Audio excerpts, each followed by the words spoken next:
નમસ્કાર વિદ્યાર્થી મિત્રો, વસુંધરા એકેડમીમાં આપ સૌનું સ્વાગત છે. હવે મિત્રો, આપણે જે જીએસઆરટીસીના વિડીયો જોતા હતા તેની અંદર આપણે પાર્ટ 1 છે એ અપલોડ કરેલો હતો અને આપણે છે પ્રાથમિક સારવાર સુધી પહોંચેલા હતા. તો ત્યાંથી આપણે લેક્ચર છે આગળ જોઈશું. આ વિડીયો છે એ આપણે જીએસઆરટીસી સિરીઝ છે એમાં જે કંડક્ટરની એક્ઝામ છે એની અંદરનો પાર્ટ 2 રહેશે. તો પાર્ટ 1 જે લોકો જોવાનું બાકી છે એ ખાસ જોઈ લેજો. પાર્ટ 1માં આપણે પણ અગત્યની બાબતો ડિસ્કસ કરેલી છે.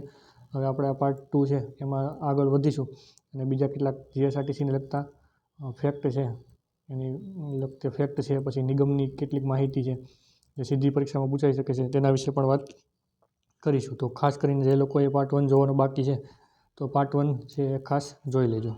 બીજું મિત્રો, આપણા મેગા લેક્ચર એક જ લેક્ચરમાં તમારે ફાસ્ટમાં છે એ રિવિઝન થઈ જાય એટલા માટે બનાવેલું છે.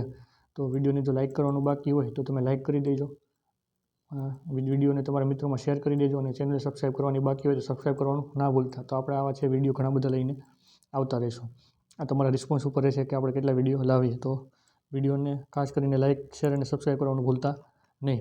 બીજી વસ્તુ કે આપણે જીએસઆરટીસીના જે પેપરો મૂકેલા છે એમાં ઘણા પેપરો છે જે વિદ્યાર્થીઓએ જોયેલા નથી. તો આ ખાસ કરીને તમામ પેપર જે મૂકેલા છે એ જોઈ લેજો. આપણે માત્ર ડ્રાઈવર કે કંડક્ટરના જ પેપર મૂકેલા એવું નથી, અન્ય ઘણા બધા જીએસઆરટીસીને લગતા પેપરો છે એ મૂકેલા છે અને કંડક્ટરના મલ્ટિપલ પેપર છે એ મૂકેલા છે. તો આ વિડીયો પણ તમે બધા ખાસ જોઈ લેજો. આ સિવાય આપણે એક મોટર વ્હીકલ એક્ટ ઉપર વિડીયો મૂકેલો હતો, મોટર વ્હીકલ એક્ટનો વિડીયો મૂકેલો હતો. આ ખાસ જોઈ લેજો. આમાં પણ આપણે છે થોડાક સમયમાં પાર્ટ 2 એડવાન્સ લેવલનું લાવીશું. તો પેલો વિડીયો છે એ ખાસ જોઈ લેજો. આની સિવાય તમારે એક આપણો વિડીયો બનાવેલો હતો રોડ સેફ્ટી ઉપર. તો રોડ સેફ્ટી પર જે વિડીયો મૂકેલો છે એ પણ ખાસ જોવાનું ભૂલતા નહીં. આપણે ગુજરાતમાં આપણે ભારતમાં જોવો તો એકમાત્ર એની ઓથેન્ટિક બુક આવે છે અને ગવર્મેન્ટ ઓથેન્ટિક બુક છે.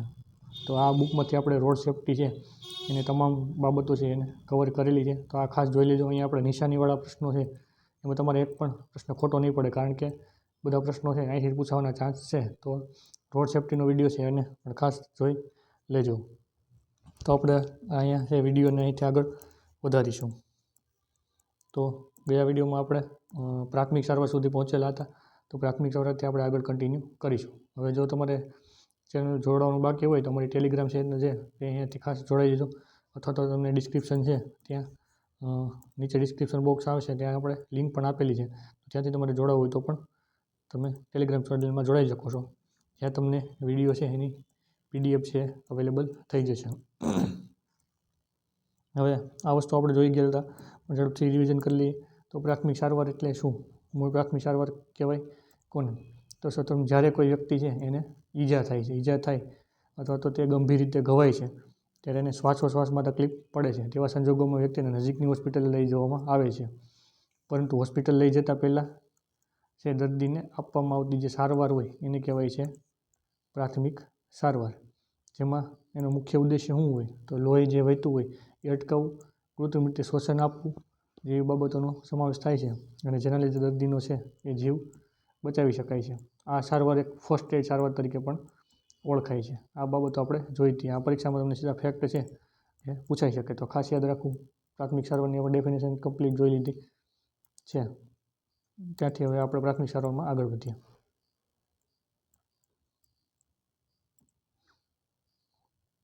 કોઈ વ્યક્તિ પ્રાથમિક સારવાર આપી શકે તે માટે તેને જે તાલીમ આપવામાં આવતી હોય છે. આ તાલીમ છે એ કોઈ પણ વ્યક્તિ લઈ શકે છે. અહીંયા માત્ર એવું નથી કે જે આપણે કંડક્ટર છે એણે તાલીમ લેવાની, બાકી અહીંયા જે કોઈ પણ વ્યક્તિ છે એ તાલીમ લઈ શકે છે. અથવા સરકારી વ્યવસાયમાં જોડાયેલા જે વ્યક્તિઓ છે એ મોટાભાગના લોકો હોય એને ખાસ કરીને આ પ્રકારની તાલીમ છે એ આપવામાં આવતી હોય છે પ્રાથમિક સારવાર વિશેની. અને એનો મુખ્ય શા માટે? તો કે ખાસ કરીને અધિકારીઓ છે હંમેશા વ્યક્તિના સંપર્કમાં રહેતા હોય છે, જેથી પ્રાથમિક સારવારનું જ્ઞાન હોવું જરૂરી છે. આનાથી છે એ ખાસ કરીને લોકોનો છે એ જીવ બચાવી શકાય છે. તમને આ વસ્તુ ખબર છે કે કંડક્ટર છે એને પ્રાથમિક સારવારનું અંગેનું સર્ટિફિકેટ પણ આપવામાં આવે છે. હવે અગત્યની બાબતો પર આવીએ તો પ્રાથમિક સારવાર માટે સામાન્ય શરતો. તો પ્રાથમિક સારવારમાં આપવા માટે સામાન્ય શરતો શું હોય છે? પ્રથમ તો છે એ પ્રાથમિક સારવાર આપતા વ્યક્તિએ દર્દીનું એક અંદાજ બાંધવાનો હોય છે કે સામેલા રહેલા વ્યક્તિને પ્રાથમિક સારવાર જોઈએ છે કે કેમ, તો આ બાબતનું ખાસ ધ્યાન રાખવી. પ્રાથમિક સારવાર આપવા માટે આસપાસના લોકો છે એનો પણ સહયોગ છે લઈ શકાય છે. પ્રથમ તો દર્દીની છે એ પરિસ્થિતિની તપાસ કરવી જોઈએ. મેડિકલની ભાષામાં શું કહેવાય? વાઇટલ ચેકિંગ કહેવાય. આ શબ્દ છે એ ખાસ યાદ રાખજો. દર્દીની જે પરિસ્થિતિની તપાસ તમે શરૂઆતમાં કરો એને કહેવાય છે વાઇટલ ચેકિંગ. વાઇટલ ચેકિંગમાં શેનો સમાવેશ થાય? દર્દીનું શ્વસન, નાડીના ધબકારા જોવામાં આવે છે. આ વસ્તુને કહેવાય છે વાઇટલ ચેકિંગ. તો આ ટર્મ ખાસ યાદ રાખવાનું. વાઇટલ ચેકિંગમાં શેનો સમાવેશ થાય છે? તો ખાસ કરીને દર્દીનું જે શ્વસન છે અને નાડીના ધબકારા જેવી બાબતનો સમાવેશ થાય છે, જેને કહેવાય છે વાઇટલ ચેકિંગ.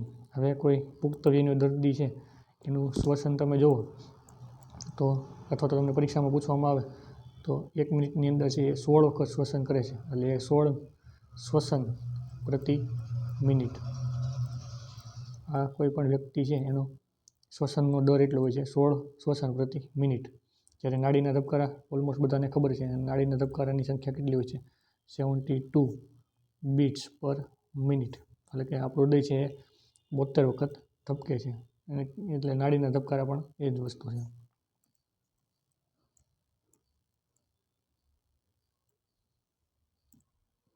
પછી આગળ જોઈએ. હવે ઘણી વખત એવું બને છે કે જ્યારે એક કરતાં વધારે દર્દી હોય તો પ્રાથમિક સારવાર આપતા વ્યક્તિઓની સંખ્યા ઓછી હોય. તો સૌથી વધારે જરૂર હોય તેવા વ્યક્તિને, અથવા તો સૌથી વધારે જે ઘવાયેલો વ્યક્તિ છે સૌથી વધારે, તેને પ્રથમ છે પ્રાથમિક સારવાર આપવી જોઈએ. તો આ બાબત પણ આપણે ખાસ ધ્યાન રાખવાની. અહીંયા વસ્તુ એવી કહેવા માગે છે કે દર્દીની સંખ્યા વધારે છે, એટલે કે તમારી પાસે દર્દી છે એ એક કરતાં વધારે દર્દીઓ છે, પરંતુ પ્રાથમિક સારવાર આપતા વ્યક્તિઓની સંખ્યા ઓછી છે. એટલે અહીંયા કોઈ બસમાં છો કે ત્યાં એવું છે પ્રાથમિક સારવાર આપતા કંડક્ટરને બીજા કોઈ વ્યક્તિ 2 જણને આવડે છે, જ્યારે પ્રાથમિક સારવારની જરૂર છે એ 2થી વધારે લોકોને છે. તો તેવી જગ્યાએ શું કરવાનું? તો એના માટેની કન્ડિશન આપેલી છે કે સૌથી વધારે જે ઘવાયેલો વ્યક્તિ હોય એને પ્રાથમિક સારવાર છે એ પ્રથમ આપવી જોઈએ, અથવા તો વધારે જરૂર હોય એવા લોકોને પ્રાથમિક સારવાર પહેલાં આપવી જોઈએ. બીજી વસ્તુ, સારવાર આપતાની સાથે એમ્બ્યુલન્સને તાત્કાલિક જાણ કરવી જરૂરી છે, જેથી દર્દીને નજીકની હોસ્પિટલમાં સારવાર માટે લઈ જવાય છે. આપણે જે સારવાર આપી છે એ પ્રાથમિક સારવાર છે, પરંતુ તેને પ્રાથમિક સારવાર આપતાની સાથે આપણે એમ્બ્યુલન્સને પણ જાણ કરી દેવાની છે, જેથી દર્દીને નજીકની હોસ્પિટલમાં સારવાર માટે લઈ જઈ શકાય અને જીવ બચાવી શકાય. ત્યારબાદ તેના સગા સંબંધીને, હોસ્પિટલના કર્મચારીઓ અને પોલીસને જાણ કરવી. આ વસ્તુ ખાસ યાદ રાખવી. તેના કોને જાણ કરવાની હોય છે? તો કે સગા સંબંધીને, હોસ્પિટલના કર્મચારીને અને ખાસ કરીને પોલીસને છે એ જાણ કરવાની હોય છે. પ્રાથમિક સારવાર વખતે ફર્સ્ટ એડ કિટ અને જરૂરી સાધનો હોવા જોઈએ. ફર્સ્ટ એડ કિટ અથવા તો અન્ય જરૂરી સાધનો છે એ આપણે પ્રાથમિક સારવારમાં ઉપયોગ થતો હોય છે. એના વિશે પણ માહિતી છે આપણે આગળ વિડીયોમાં જોઈશું.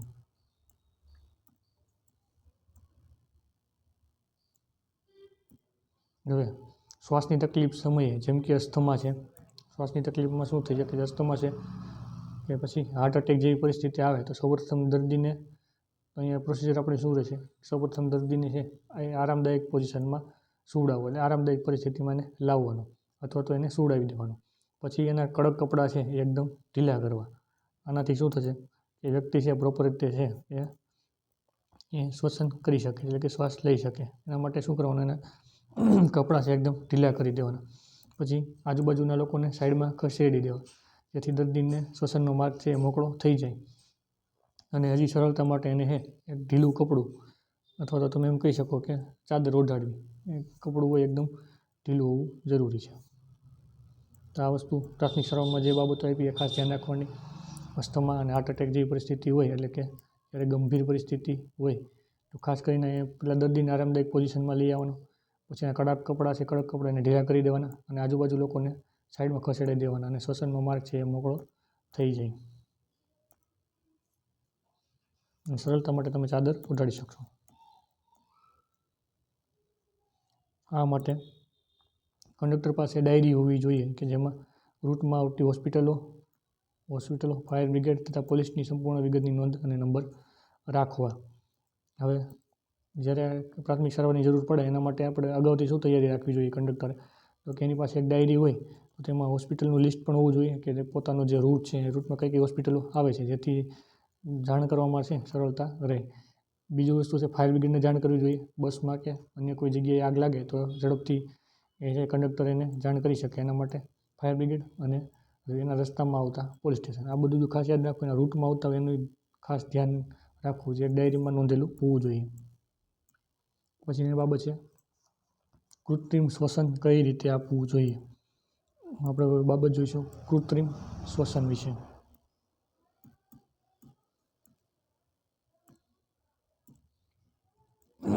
કૃત્રિમ શ્વસન આપવાની શરતો છે એ આપણે જોઈએ. તો સૌપ્રથમ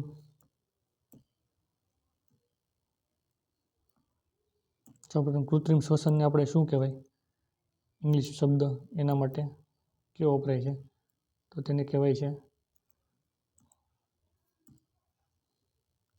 આર્ટિફિશિયલ બ્રિધિંગ. આર્ટિફિશિયલ બ્રિધિંગ આ શબ્દ ગુજરાતીમાં કદાચ યાદ રાખજો પૂછે તો. એને કહેવાય છે આર્ટિફિશિયલ બ્રિધિંગ. સ્પેલિંગ પણ અહીં લખી દઉં છું, આર્ટિફિશિયલ બ્રિધિંગ. આ વસ્તુ ખાસ ધ્યાનમાં રાખજો. હવે કૃત્રિમ શ્વસન જે આપવામાં આવે છે એની જરૂરિયાત ક્યારે ક્યારે હોય છે, તો સૌપ્રથમ એ આકસ્મિક સંજોગો આવી પડે, જેમ કે હૃદયરોગનો હુમલો આવે છે. હૃદયરોગના હુમલા માટે એક શબ્દ વપરાય છે કાર્ડિયાક અરેસ્ટ. આ ખાસ યાદ રાખવું, હૃદયરોગના હુમલાને કહેવાય કાર્ડિયાક અરેસ્ટ. આ આવ્યા પછી અસ્થમાનો હુમલો જેવી પરિસ્થિતિમાં પણ દર્દીને છે કૃત્રિમ શ્વસન આપવાની જરૂર પડે છે. ખાસ બે ઇમરજન્સી પરિસ્થિતિ તો ખાસ યાદ રાખવાની, હૃદયરોગનો હુમલો કે જેને અન્ય રીતે બીજું તમે કહી શકો કાર્ડિયાક અરેસ્ટ. એની સિવાય બીજું છે અસ્થમાનો અટેક. ઘણીવાર તમે સાંભળ્યું છે અસ્થમાનો હુમલો, તો એમાં કાર્ડિયાક અરેસ્ટ અને અસ્થમાના હુમલામાં છે એ પ્રાથમિક સારવારની જરૂરિયાત રહેતી હોય છે. હવે પ્રાથમિક સારવારથી તમે કોઈ પણનો જીવ શા માટે બચાવી શકો, કઈ રીતે, તો પ્રાથમિક શ્વાસ બંધ થાય પછી મનુષ્યનું હૃદય છે એ થોડા સમય માટે ધબકતું હોય છે. તે દરમિયાન જો કૃત્રિમ શ્વાસોચ્છ્વાસ આપો તો એનાથી એનો છે એ જીવ બચાવી શકાય. સૌપ્રથમ દર્દીને પહેલાં આરામદાયક પોઝિશન છે એમાં સુવડાવવાનો, પછી એના છાતીના જે ધબકારા છે એ સાંભળવાના, ત્યારબાદ તેનું પેટ ઊંચું નીચું થાય છે કે નહીં તે જોવું. હવે આ છે એ દર્દીની પોઝિશન કેવી છે એ ચેક કરવા માટે હોય છે. દર્દી છે પહેલાં આરામદાયક પોઝિશનમાં લાવવો. આપણે આગળ ઉપર જે જોયું કે દર્દીને છે એ પહેલાં આરામદાયક પોઝિશનમાં લાવી કપડાં ઢીલા કરવા અને શ્વસન ચેક કરવું. તો આમાં શું કરવાનું, પહેલાં છાતીના ધબકારા સાંભળો.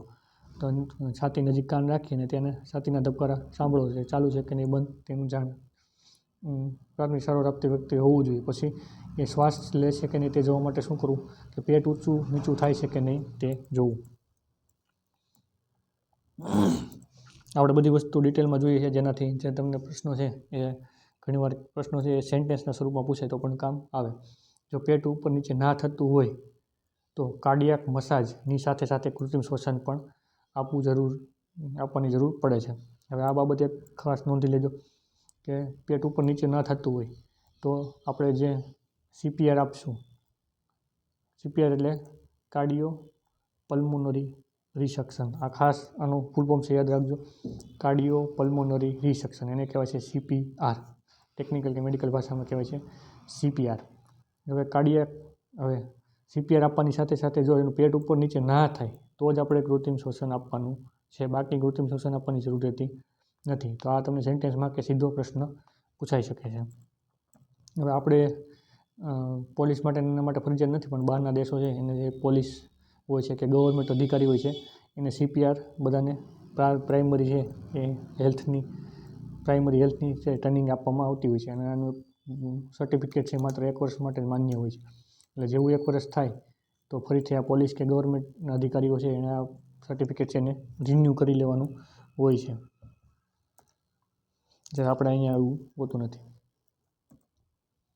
વ્યક્તિને ચોથી અને પાંચમી પાસળી વચ્ચે આ લોકેશન તમારું છે હૃદયનું. This is the location of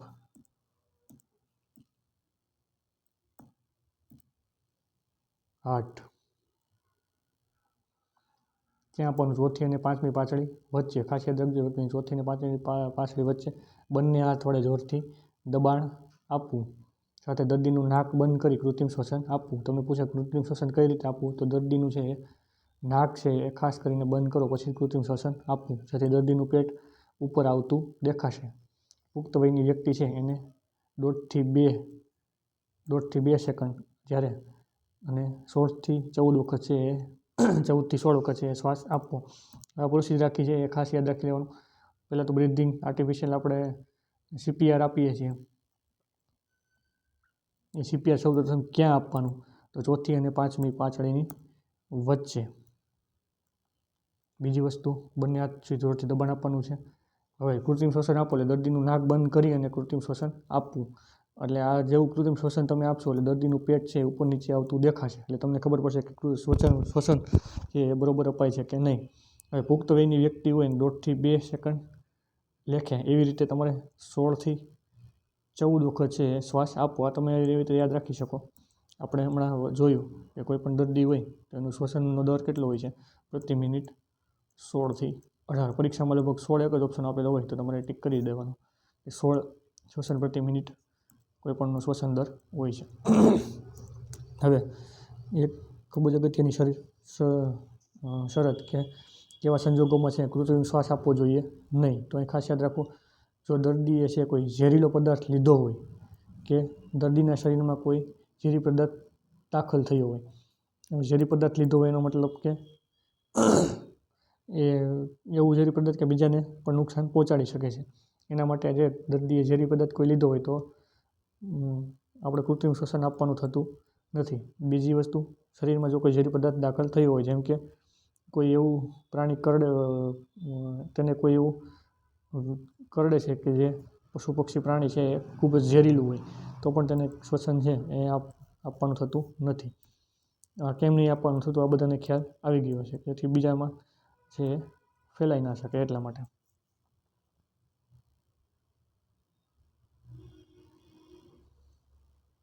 હવે કૃત્રિમ રીતે કાર્ડિયાક મસાજ એટલે કે CPR આપો તો 1 મિનિટમાં દર્દીનું હૃદય છે 80 થી 100 વખત દબાય તેટલી તાકાત લગાડીને ઝટકા આપવા જોઈએ, જેથી દર્દીનું વેઇન આર્ટરીમાં લોહી ધકેલાય.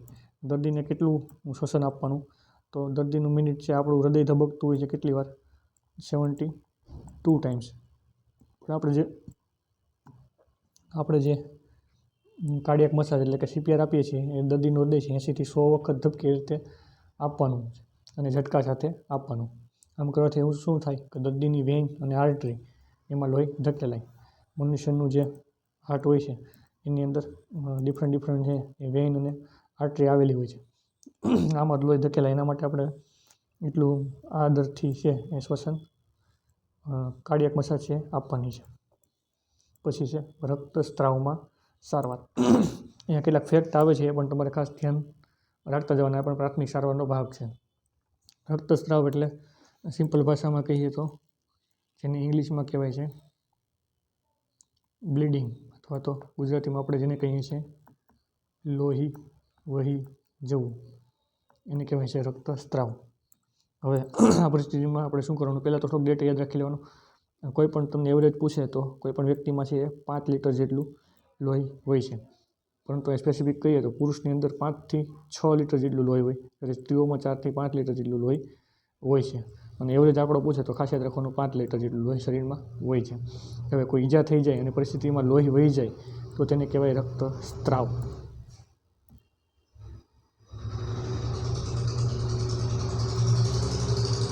હવે આ એક ખાસ બાબત ધ્યાનમાં રાખવાની, કેટલું લોહી વહી જાય તો પરિસ્થિતિ ગંભીર બની શકે.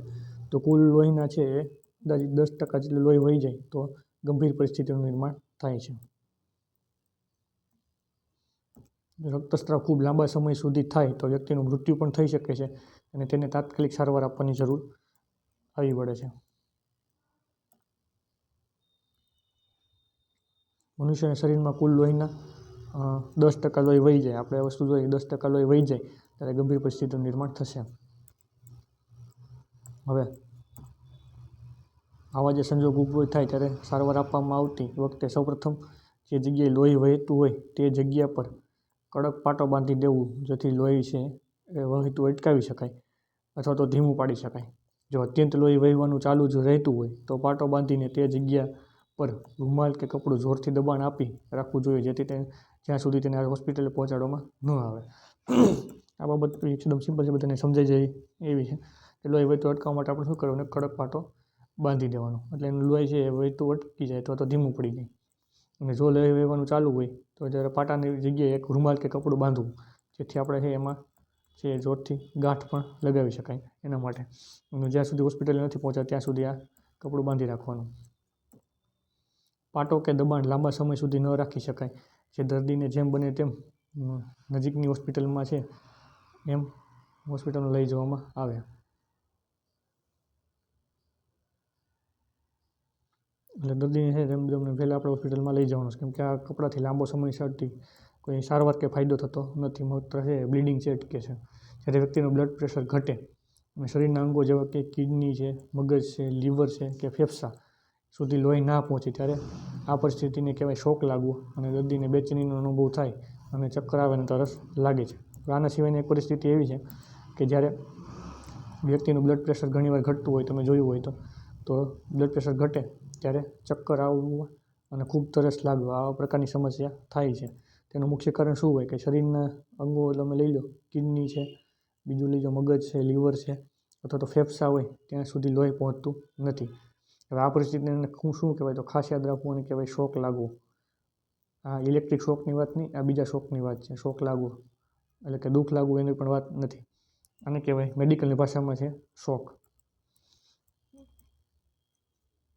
હવે શોક લાગવાની પરિસ્થિતિમાં વ્યક્તિને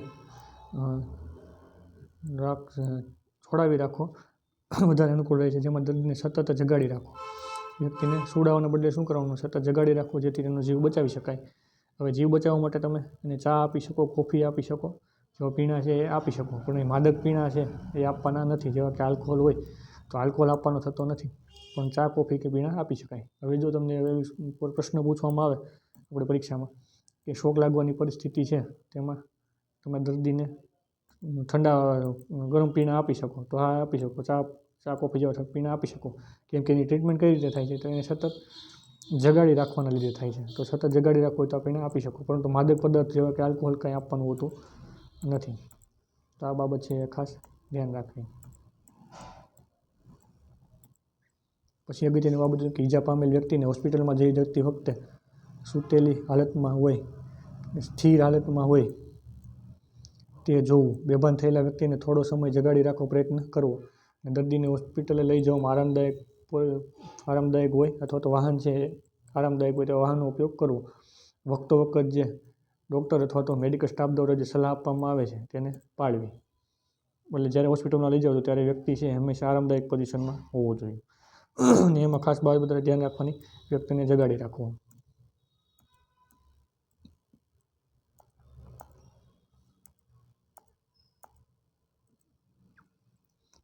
કોઈ ઘા પર બાંધવામાં આવતો પાટો ન તો બહુ ઢીલો હોવો જોઈએ, ન તો બહુ કસીને બાંધવો જોઈએ. આ બાબત પણ ખાસ ધ્યાન રાખવી. કોઈ પણ પાટો બાંધો છો કે બહુ ઢીલો હોય નહીં, કે બહુ કસીને પણ ન બાંધવો. હવે ચાકુ વાગેલા કિસ્સામાં ખાસ ધ્યાન રાખો, આ બાબત ખાસ ધ્યાન રાખવાની કે ચાકુ વાગેલો જ્યારે કિસ્સો હોય ત્યારે કદી પણ છે ચાકુ કાઢવાનો પ્રયત્ન ના કરો, જેને લીધે ના કરો. હોસ્પિટલના ડૉક્ટર પર આ બાબત છે એ છોડી દેવાની થાય છે. ચાકુ વાગ્યાના કિસ્સામાં છે એ ચાકુ આપણે કોઈ પણ વ્યક્તિએ કાઢવાનો પ્રયત્ન જરાય કરવો નહીં. અહીંથી સૌથી વધારે જીવનું જોખમ રહેલો છે, કારણ કે એનું લોહી છે ચાકુ કાઢશો એટલે વધારે ઝડપથી વહેવાનું ચાલુ થઈ જશે. હવે હોસ્પિટલના જે સ્ટાફ છે એની પર આપણે છોડી દેવાનું, આપણે હોસ્પિટલે પહોંચાડવાનો પહેલી ફરજ રહેશે. પછી સુવાવડ અંગે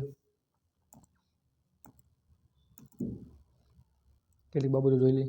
હવે ઘણીવાર કેટલાક કિસ્સામાં બસમાં મુસાફરી કરતી વખતે સ્ત્રીઓમાં તાત્કાલિક સુવાવડના સંજોગો ઊભા થઈ શકે છે. તો આવી પરિસ્થિતિમાં સૌપ્રથમ સ્ત્રીને બહાર લઈ જઈ અને એક સ્થળે લઈ જઈને કપડું રાખી અને વ્યવસ્થિત રીતે સુવાવડ કરાવી અને એમ્બ્યુલન્સ અથવા તો નજીક હોસ્પિટલમાં જાણ કરવી. પછી છે ઝેરની બાબતમાં, બસમાં વ્યક્તિને કોઈ ઝેરી જીવજંતુ કરડે ત્યારે વ્યક્તિને પ્રાથમિક સારવારની આપવાની જરૂરી બને છે. ત્યારે પ્રાથમિક સારવાર કઈ રીતે હોઈ શકે? આ કિસ્સામાં જે વ્યક્તિને ઉલટી થાય છે અને શ્વાસ રૂંધાય છે, જે અંદર થોડો બેભાન જેવી પરિસ્થિતિ થાય છે. આ જ અથવા તો આંચકી આવવાની શરૂઆત થાય છે. આવા કિસ્સામાં દર્દીના મોઢામાં હાથ નાખી અને ઉલટી કરાવવાનો ખાસ પ્રયત્ન કરવો જોઈએ, અથવા તો એને મીઠાવાળું પાણી પીવડાવીને ઉલટી છે કરાવી છે. આમાંથી તમે કોઈ પણ બાબત છે ફોલો કરી શકો છો. ખાસ કરીને જ્યારે જીવજંતુ કરડે ત્યારે 2 બાબત યાદ રાખવાની. કોઈ પણ રીતે એને ઉલટી થાય એનો પ્રયત્ન કરવો, એને મોઢામાં હાથ નાખીને કરાવો કે પછી મીઠાવાળું પાણી આપીને ઉલટી કરાવો. અને એમ્બ્યુલન્સને જાણ કરીને તેને નજીકની હોસ્પિટલમાં લઈ જવું જોઈએ. બેભાન પરિસ્થિતિમાં ચહેરા પર ઘા હોય, ચહેરો દાઝેલો હોય કે પછી સગર્ભા સ્ત્રી હોય તો તેને ઉલટી કરાવવા જરાય પ્રયત્ન કરવો નહીં. કઈ પરિસ્થિતિમાં એને ઉલટી નહીં કરાવવાની. ખાસ કરીને એ બેભાન પરિસ્થિતિમાં હોય, એમાં ચહેરા પર ઘા લાગેલો હોય, ચહેરા પર ઘા હોય એના લીધે ઉલટી થાય તો ચહેરા પર છે એ ઘાના લીધે વધારે લોહી વહી જાય. તો ચહેરો છે દાઝેલો હોય અથવા તો સગર્ભા સ્ત્રી હોય તો તેને આપણે ઉલટી કરાવવાની થતી નથી. આ કન્ડિશન ખાસ યાદ રાખવાની. પછી વીછી કરડવાના કિસ્સામાં હવે ઘણીવાર એવું બને વીછી પણ કરડી જાય. ચોમાસામાં ઘણીવાર આવી પરિસ્થિતિ બનતી હોય છે. તો આવા કિસ્સામાં પોટેશિયમ પરમેંગનેટવાળું કોઈ પણ એક પીણું તમે આપી શકો. ખાસ યાદ રાખવાનું, પોટેશિયમ પરમેંગનેટ આવતું હોય એવું કોઈ પણ પીણું છે એ તમે આપી શકો. અને સાથે જો સાપ કરડ્યો હોય તો ક્યારેય પણ મોઢેથી ઝેર કાઢવા માટે પ્રયત્ન ના કરવો કે પછી મોઢા વડે લોહી ચૂસવું નહીં. આનાથી શું થાય કે સામાળી વ્યક્તિમાં પણ ઝેર ફેલાવાની શક્યતા રહે છે. આવા કિસ્સામાં શું કરવાનું, સાપ કરડેલો ભાગ હોય એની બાજુમાં સારવાર ન અપાય ત્યાં સુધી શું કરવાનું કે કસીને એક પાટો બાંધી દેવાનો અથવા તો ચાકુ વડે ભાગ દૂર પણ કરી દેવો. આ કિસ્સામાં તમે ઘણીવાર જોયું હોય, આ ફિલ્મોમાં ઘણીવાર જોવા મળતું હોય છે. તો આવી રીતે ચૂસીને આપણે જરાય પણ ઝેર કાઢવાનો પ્રયત્ન કરવાનો નથી. આ ઓપ્શનમાં પ્રશ્ન મૂકી શકે કે સાપ કરડવાનો કિસ્સો હોય તો તમે શું કાર્ય કરશો. તો આ ઓપ્શન પણ આપેલો હોય કે ચૂસીને લોહી કાઢવું. તો આ ઓપ્શન સાવ ખોટો છે, કેમ કે જે સામેવાળી વ્યક્તિ છે એમાં પણ ઝેરની અસર જોવા મળે. સાજા માણસ સારવાર આપે છે તેમાં પણ આ વસ્તુ જોવા મળશે. તો ત્યાં આવા કિસ્સામાં આપણે કોઈ પણ રીતે ચૂસીને તો સાપનું ઝેર કાઢવું. એમાં સારવાર તો આપણે 2 અનુસરવાની. જો ઓપ્શનમાં આપે તો એક કસીને પાટો બાંધી શકો અથવા તો ચાકુ વડે ભાગને દૂર કરી શકો, જેથી ઝેર છે એ આગળ ક્યાંય ફેલાય નહીં.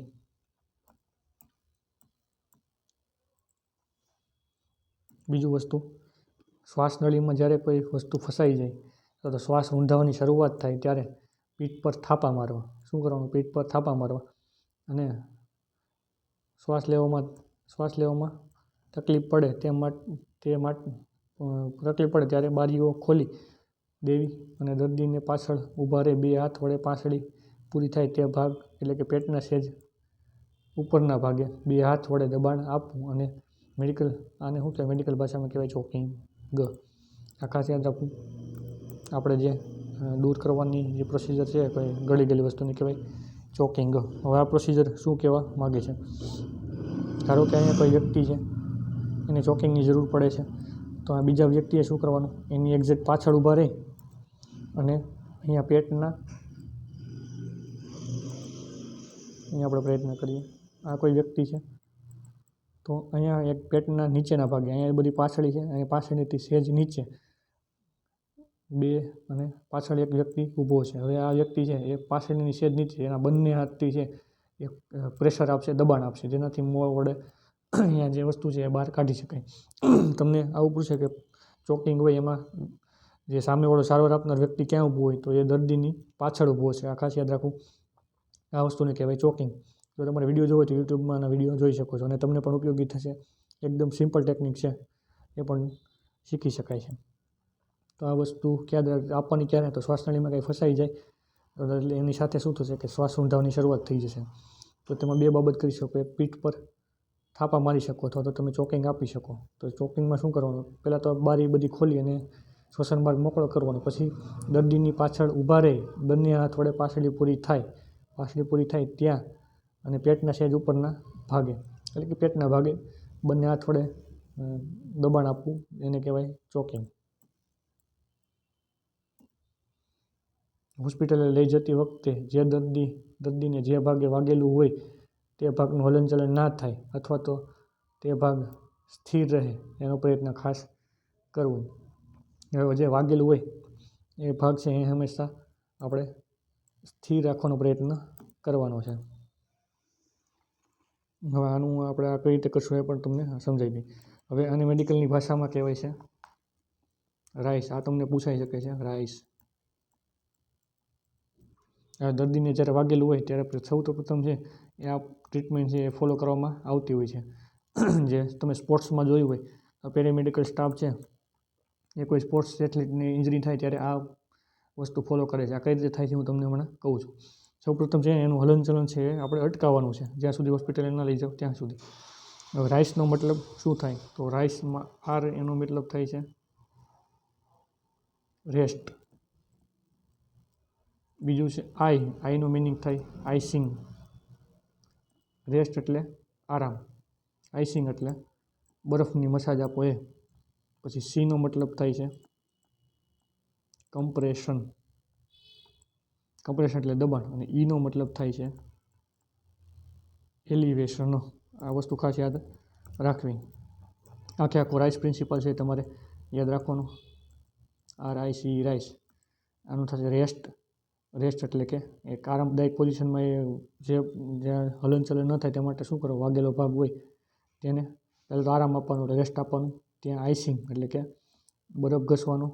બીજું છે કમ્પ્રેશન. કમ્પ્રેશન એટલે સેજ દબાણ આપવાનું, એટલે લોહી વહેતું હોય તો ન વહી જાય એના માટે. અને ખાસ કરીને તમે જોયો હોય ને ઓલો ગરમ પટ્ટો હોય એ છે ટાઈટ બાંધવામાં આવે તો એને કહેવાય કમ્પ્રેશન. અને બીજું છે એલિવેશન. એલિવેશન એટલે સેજ એને છે ઉપર, જેમ કે પગમાં વાગેલું હોય તો પગને તમે જુઓ તેને સ્ટ્રેચરમાં લઈ જતા હોય ત્યારે સેજ પગને છે એ ઉપર રાખવામાં આવે છે, એને કહેવાય છે એલિવેશન. તો આ ટેકનિક ખાસ યાદ રાખવાની. અને રાઈસ નામ તો ખાસ તમને યાદ રહેવું જોઈએ, પરીક્ષામાં તમને પૂછાઈ શકે છે.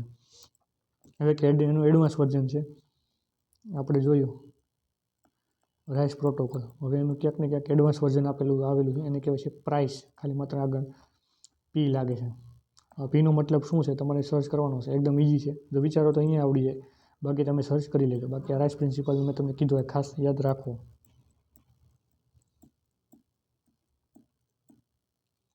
હવે પ્રાથમિક સારવાર છે એની ક્યાંક આગળની આપણે ક્યાંક ને ક્યાંક અલગ બીજી માહિતી જોઈએ. પ્રાથમિક સારવાર આપનાર વ્યક્તિને સેન્ટ જ્યોર્જ એમ્બ્યુલન્સ ખાતેથી તાલીમ લેવાની હોય છે. પ્રાથમિક સારવાર આપનાર વ્યક્તિએ અકસ્માતમાં ઘવાયેલા વ્યક્તિને આપેલી સારવાર અંગે માહિતી ડૉક્ટરને આપવાની હોય છે. એટલે કે તમે જ્યારે એમ્બ્યુલન્સમાં કોઈ દર્દીને લઈ જવામાં આવે ત્યારે ડૉક્ટરને એ વસ્તુની જાણ કરવાની કે આને આપણે જે વ્યક્તિ છે દર્દી છે એને કયા પ્રકારની છે એ પ્રાથમિક સારવાર આપવામાં આવેલી છે. પછી આ વસ્તુ આપણે આગળ જોઈ લઈએ. અકસ્માત સમયે ઉપયોગી હોસ્પિટલ છે, પોલીસ સ્ટેશન છે, એ અંગત ડાયરીમાં નોંધ રાખવી જોઈએ. 3 વસ્તુ ખાસ કંડક્ટરની ડાયરીમાં નોંધ હોવી જોઈએ. એક છે કોઈ હોસ્પિટલ રૂટમાં આવતી હોય, એનો રૂટ છે ત્યાં હોસ્પિટલ આવતી હોય, કોઈ પોલીસ સ્ટેશન આવતું હોય અથવા તો ફાયર બ્રિગેડ આવતું હોય. આ 3 વસ્તુની માહિતી છે એની ડાયરીમાં હોવી જોઈએ. પછી શ્વાસ બંધ થાય ત્યારે મનુષ્યનું હૃદય છે એ 5 થી 10 મિનિટ સુધી ધબકતું હોય છે. આ વસ્તુ ખાસ યાદ રાખવી, જેના લીધે જ આપણે આગળ CPR આપેલું હતું. CPR તો જ આપી શકો જો મનુષ્યનું હૃદય છે એ હમણાં જ બંધ થયેલું હોય, શ્વાસ બંધ થયો હોય અને કૃત્રિમ શ્વસન આપી શકો. હવે આ 5 થી 10 મિનિટ સુધી હૃદય છે એ ધબકતું હોય. સમગ્ર વ્યક્તિના નાડીના ધબકારા કાંડા ઉપર જાણી શકાય છે અથવા તો છાતીની નજીક કાન રાખીને ધબકારા સાંભળી શકાય છે. થાપર પાટો બાંધતા પહેલાં ડેટોલ અથવા તો ચોખ્ખા પાણી વડે, જેને આપણે કહીએ છીએ ડિસ્ટલ વોટર વડે ઘા છે અને ઘાને ખાસ કરીને સાફ કરવો જરૂરી છે, જેથી ઇન્ફેક્શન છે એ ટાળી શકે છે. ડેટોલનો ઉપયોગ કરી શકો અથવા તો ચોખ્ખા પાણીનો ઉપયોગ પણ કરી શકો. પ્રાથમિક સારવારનું અંગ્રેજી નામ, પ્રાથમિક સારવારનું અંગ્રેજીમાં કહેવાય ફર્સ્ટ એડ અથવા તો ફર્સ્ટ એડ ટ્રીટમેન્ટ. અન્ય તકલીફો જેવી કે પ્રાણીનું કરડવું છે, હાડકાનું ભાંગવું છે, હીટ સ્ટ્રોક છે, દાઝી જવું છે, કારણોસર બેભાન થઈ જવું હોય પરિસ્થિતિમાં પ્રાથમિક સારવાર આપવાની જરૂરિયાત બને છે, એને કહેવાય છે ડૉક્ટર ABC. આ વસ્તુ પર ખાસ ધ્યાન રાખો. કેવી તકલીફોમાં પ્રાથમિક સારવાર આપવાની જરૂર બની જાય? તો પ્રાણી કરડે તો પણ હોય, હાડકું ભાંગી જાય ત્યારે, હીટ સ્ટ્રોક એટલે ખૂબ જ ગરમીના લીધે કોઈ બેભાન થઈ જાય, દાઝી જવાની પરિસ્થિતિ છે, આવી કારણોસર પ્રાથમિક સારવાર આપવાની જરૂરી બને. હવે આ ઘાયલ વ્યક્તિને આપવામાં આવે એને કહેવાય ડૉક્ટર ABC. તો આ ખાસ યાદ રાખવું, ડૉક્ટર ABC. હવે આપણે ABC છે એને ડિટેલમાં જોઈ લઈએ કે ખરેખરમાં A, B અને C શું છે. તો સૌપ્રથમ આપણે જોઈએ એનો મતલબ થાય છે એરવે. એનો મતલબ ખાસ યાદ રાખો, એરવે. હવે એરવે છે શું? તો સૌપ્રથમ શ્વાસ નળી ચકાસી અને શ્વાસ નળી બંધ થયાનું કારણ જાણવું. જેમાં જો જીભ ચોંટી ગઈ હોય અથવા જીભ ચોંટેલી નથી, આ ખાસ જોવું. અને જો જીભ ચોંટી ગઈ હોય તો આવી પરિસ્થિતિમાં શું કરવું? આંગળીઓની મદદથી જીભને યોગ્ય કરવી, જેથી શ્વાસ શ્વસન નળીમાં બીજી કોઈ તકલીફ ના પડે. આ બાબત ખાસ જોઈ લેવાની કે શ્વાસ નળી પહેલાં ચકાસવી. આપણે શું જોયું? એરવે એટલે શ્વાસ નળીની ચકાસણી કરીએ. એરવે એટલે શ્વાસ લેવાનો માર્ગ. શ્વાસ નળી બંધ થઈ હોય એનું કારણ જાણવું. હવે એવી પરિસ્થિતિમાં તમને જીભ ચોંટી ગયેલી જોવા મળે. હવે જીભ જો ચોંટેલી હોય તો તેને આંગળીની મદદથી છે એ જીભને હંમેશા યોગ્ય કરવી, જેના માટે શ્વાસ લેવામાં બીજી કોઈ તકલીફ થાય નહીં. બીજું છે ડૉક્ટર ABCમાં બીનો મતલબ થાય બ્રીધિંગ એટલે કે શ્વસન. જેમાં દર્દી શ્વાસ લેવાની પ્રક્રિયા કરે છે કે નહીં તે જોવું અને જાણવું. જેના માટે દર્દીના મોઢાનું અને છાતીનું કાળજીપૂર્વક નિરીક્ષણ કરવું. જો શ્વાસ બંધ હોય તો તેવા સંજોગોમાં મુખથી મુખમાં શ્વાસ આપવો અને છાતીના ભાગ પર દબાણ આપવું, જેથી હૃદયને ધબકતું રાખવાની સાથે શ્વાસ ચેક કરવું. આને કહેવાય બ્રીધિંગ જોયું. Cનો મતલબ થાય છે સર્ક્યુલેશન. Cનો મતલબ થાય સર્ક્યુલેશન. સર્ક્યુલેશન હંમેશા શેનું હોય? ઓકે, શરીરમાં હોય બ્લડનું સર્ક્યુલેશન. હવે વ્યક્તિનું સર્ક્યુલેશન કઈ રીતે ચેક કરવાનું? આ ખાસ યાદ રાખજો, આ તમને પ્રશ્ન પૂછી શકે છે. વ્યક્તિનું સર્ક્યુલેશન જોવા માટે શું કરવાનું? આ વ્યક્તિ છે, ધારો કે આ બાજુ જોઈને ઊભો છે, આનું ધ્યાન છે અહીંયા. આપણે સાઈડમાંથી જોઈએ છે ગરદન, ડાબી બાજુ કે જમણી બાજુથી. અહીંની ગરદન છે, અહીંનું શરીર છે. તો આ જે ગરદનનો ભાગ છે એ ગરદનના અહીંયા ખૂણા પર, અહીંયા જે કાન હોય એની કાનની સેજ નીચે આ જે ભાગ છે ત્યાં 2 આંગળી રાખી અને ચેક કરવું. સર્ક્યુલેશન ક્યાં જો કે ગરદનના ખૂણા પર અને કાનની નીચે, આ કાનની એક્ઝેક્ટ નીચે દર્દીના ખૂણા પર. અહીંયા તમે જોશો 2 આંગળી રાખીને તો તમને અહીંયા છે નાડીના ધબકારા જેવી રીતે હોય એવી રીતે તમને ધબકારા જેવું સંભળાશે. એક્ઝેક્ટ કાનની નીચે તમે સજા રાખીને જોશો એટલે થોડાક ધબકારા જેવું સંભળાશે. એનો મતલબ કે એનું સર્ક્યુલેશન જે શરૂ છે. તો આપણે ખાસ જોયું ABC. આ ડૉક્ટર ABC પ્રિન્સિપલ ખાસ યાદ રાખવાનું: એરવે, બ્રીધિંગ ને સર્ક્યુલેશન. પછી આ પ્રશ્ન પણ પૂછાઈ શકે છે કે ફર્સ્ટ એડ કિટ તમારી પાસે જે છે, ફર્સ્ટ એડ કિટમાં જરૂરી હોય તેવા સાધનો ક્યાં ક્યાં છે? તો સૌપ્રથમ ફર્સ્ટ એડ કિટ છે એમાં એક છે માસ્કનો સમાવેશ થાય છે, એક ચહેરાનું શિલ્ડ હોય છે, પછી BP માપવાનું સાધન. BP માપવાના સાધનને કહેવાય છે સ્ફિગ્મોમીટર. પરંતુ અત્યારે માર્કેટમાં તમે જુઓ તો એનું એડવાન્સ વર્ઝન એટલે કે ઇલેક્ટ્રિક સ્ફિગ્મોમીટર પણ ઉપલબ્ધ છે. તમે ડૉક્ટર પાસે આ રીતનું જોયું હોય, આ રીતનું મશીન હોય, અહીંયા એક મશીન હોય, અહીંયા એનો એક વાલ હોય, આ રીતે હોય, અને એની સાથે સાથે અહીંયા એક પાઇપ હોય, અને અહીંયા જે કાફ કહેવાય એ હાથમાં બાંધતા હોય. તો આ છે સ્ફિગ્મોમીટર. હવે આ જે ઇલેક્ટ્રિક સ્ફિગ્મોમીટર છે એ પણ તમે ઘરે પણ રાખી શકો છો. આજનું ડિજિટલ સ્ફિગ્મોમીટર અવેલેબલ છે. પછી છે હૃદયના ધબકારા જોવા માટે સ્ટેથોસ્કોપ. પછી રૂટમાં આવતા ઇમરજન્સી ફોન નંબરનું લિસ્ટ, જેમ કે એમ્બ્યુલન્સ માટે હોસ્પિટલનું લિસ્ટ છે, પોલીસ સ્ટેશન છે અને ફાયર બ્રિગેડ છે, વગેરે વગેરે હોવું જોઈએ. પછી છે હેન્ડ ગ્લવ્સ, એટલે કે ઇન્ફેક્શન ન થાય એના માટે હેન્ડ ગ્લવ્સ. પછી સ્પિરિટ. પછી છે હાઇડ્રોજન પેરોક્સાઇડ, અને નાનું મોટું વાગેલું હોય એના માટે બેન્ડેજ પટ્ટી. અને ખાસ કરીને ઉપયોગી એવી એન્ટિસેપ્ટિક દવાઓ. હવે કેટલીક ખાસમાં ધ્યાનમાં રાખવાની બાબત જોઈ લઈએ. તો ઇમરજન્સી કોલ કોઈ કરતી વખતે દુર્ઘટના સ્થળનું સરનામું આપવાની સાથે દર્દીની હાલત કેટલી ગંભીર છે તે ખાસ જણાવવું. અને જે દુર્ઘટનાનું છે એ ટૂંકું વર્ણન તમારે કરવાનું. આનો ફાયદો એ થાય કે જો બની શકે કે ઘણીવાર એક્સિડન્ટ થયેલું હોય ને એનું ઘણી જગ્યાએ ફ્રેક્ચર થયેલું હોય, વધારે ફ્રેક્ચર થયેલા હોય, તો જો તમે દર્દીની કેટલી હાલત ગંભીર છે તે જણાવજો તો એમ્બ્યુલન્સમાંથી શું કરી શકે કે જ્યારે પ્રાથમિક સારવાર માટે તો એમ્બ્યુલન્સ લેવા આવે ત્યારે તેમાં એક ઓર્થોપેડિક ડૉક્ટર પણ સાથે આવે, તો છે આ સારવાર ઝડપથી અને સારી રીતે કરી શકાય. દુર્ઘટના છે એને ટૂંકમાં આપણે જણાવવાની છે, દર્દીની હાલત કેટલી ગંભીર છે એ પણ જણાવવાનું છે.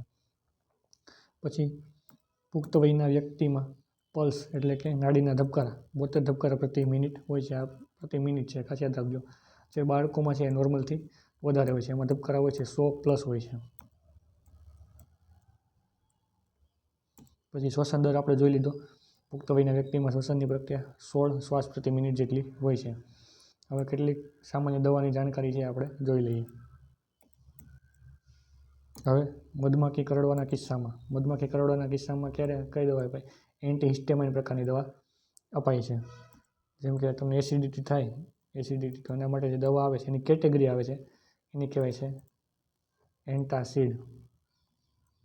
આ કેટેગરીની દવા કોઈ પણ એન્ટાસિડ આપી શકાય. જેમ કે તમે જોયું ભૂખ્યા પેટે જે રહેલી રેબીપ્રાઝોલ, આ એન્ટાસિડ પ્રકારની દવા છે. તો મધમાખી કરડે ત્યારે એન્ટીહિસ્ટામાઇન આપવામાં આવે છે.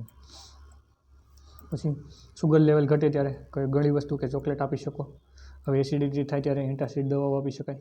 દુખાવામાં હવે પેઇનકિલર દવાઓ કેટલીક જોઈ લઈએ તો દુખાવો હોય એમાં ખાસ કરીને એસ્પિરિન આપી શકો, પેરાસિટામોલ આપી શકો. પેરાસિટામોલ છે એ એક હળવી પેઇનકિલરનું કામ કરે છે.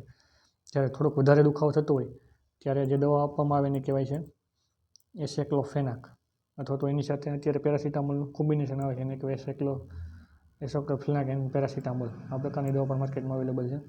આ સ્ટ્રોંગલી છે પેઇનકિલર છે. મસ્ક્યુલર પેઇન થાય ત્યારે આપવામાં આવે છે એસેક્લોફેનાક પેરાસિટામોલ. આ દવાનું ખાસ નામ યાદ રહો, એસેક્લોફેનાક ખાસ યાદ રહેવું જોઈએ.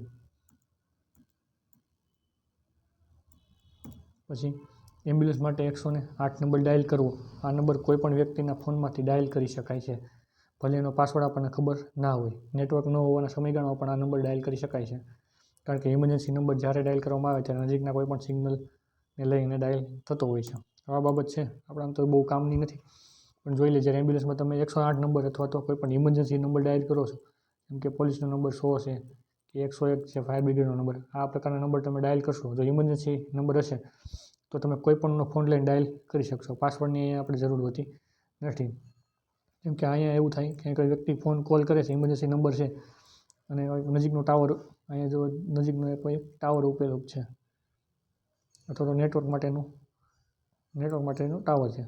હવે અહીંયા કોઈ વ્યક્તિ છે એ ઇમરજન્સી નંબર ડાયલ કરે છે, જો તેમાં નેટવર્ક નથી તો જે નજીકનો જે સિગ્નલ છે આ પછી ગમે તે કંપનીનું હોય, આ સિગ્નલ લઈ અને ઇમરજન્સી કોલ છે કરી શકે છે. એટલા માટે નજીકના ટાવરથી જે કોલ થાય છે એટલા માટે કોઈપણ પ્રકારનું અહીંયા નેટવર્ક ના હોય તો પણ તમે અહીંયા કોલ કરી શકો છો.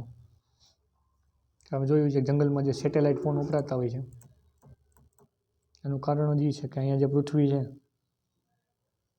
અહીં ધારો કે અહીં કોઈ જંગલ છે, અહીંથી તમારે કોલ કરો છે, નજીકમાં કોઈ નેટવર્ક નથી, તો અહીંયા વપરાય છે સેટેલાઇટ ફોન.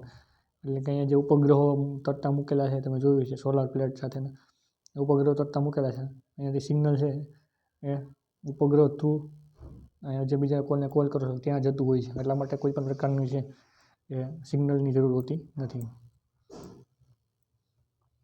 પછી પોલીસ ઇમરજન્સીમાં આવશે 100 નંબર, ફાયર બ્રિગેડ માટે આવશે 101 નંબર. હવે જીએસઆરટીસી વિશે કેટલીક અગત્યની બીજી માહિતી છે નાની મોટી, એ પણ આપણે જોઈ લઈએ. કેટલાક ફેક્ટ છે કે તથ્યો છે, આમાં અમુક કામના ના હોય તો તમારે યાદ રાખવાની જરૂર પડશે નહીં. જેમ કે ફેક્ટ ડેટા છે, જીએસઆરટીસી દ્વારા વર્ષ 2009માં છે એસીવાળી બસ અને સ્લીપરવાળી 1500 બસ ખરીદેલી. વર્ષ કદાચ ધ્યાનમાં રાખો 2009થી જે આ પ્રકારનો ફેરફાર આવેલો. જીએસઆરટીસી દ્વારા ગુજરાત સિવાય અન્ય રાજ્યો જેવા કે રાજસ્થાનમાં પણ બસની સુવિધા પૂરી પાડવામાં આવે છે. તમને પૂછે બીજા રાજ્યોમાં શું જીએસઆરટીસી બસ સુવિધા પૂરી પાડે છે, તો જવાબ છે હા. તમે ઘણીવાર જોયું હોય કે કોઈ બસ હોય એની અંદર આગળ બોર્ડ છે, જયપુરનું બોર્ડ પણ તમે જોયેલું હોય. આ બોર્ડ પણ મારેલા હોય છે કેમ કે રાજસ્થાનથી બસ ગુજરાત જતી હોય ને ગુજરાતથી રાજસ્થાન છે આવતી હોય છે.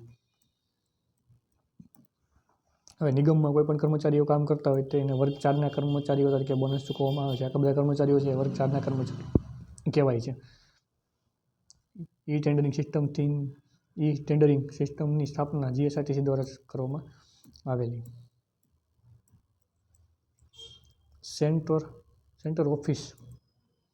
સેન્ટ્રલ ઓફિસ અને ડિવિઝનલ ઓફિસમાં બાયોમેટ્રિક અટેન્ડન્સ સિસ્ટમની સુવિધા પણ ઉપલબ્ધ કરવામાં આવી છે.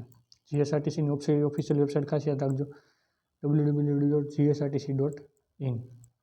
એના પર છે એ ટાઈમ ટેબલ મૂકવામાં આવે છે. ઓનલાઈન ટિકિટ બુકિંગ તમે કરી શકો છો. એના માટે એક એપ્લિકેશન પણ અવેલેબલ છે, જીએસઆરટીસીની એપ્લિકેશન. એનું નામ છે જીએસઆરટીસી એપ પણ અવેલેબલ છે. એમાંથી વિવિધ જાણકારી તમે મેળવી શકશો.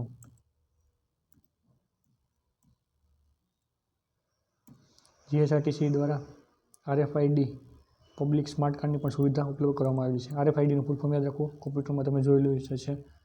રેડિયો ફ્રીક્વન્સી અને કહેવાય છે રેડિયો ફ્રીક્વન્સી આઇડેન્ટિફિકેશન.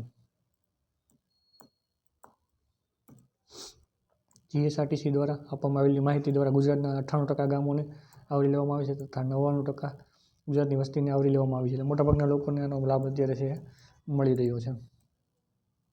સસ્તી મુસાફરીનો લાભ મળે છે.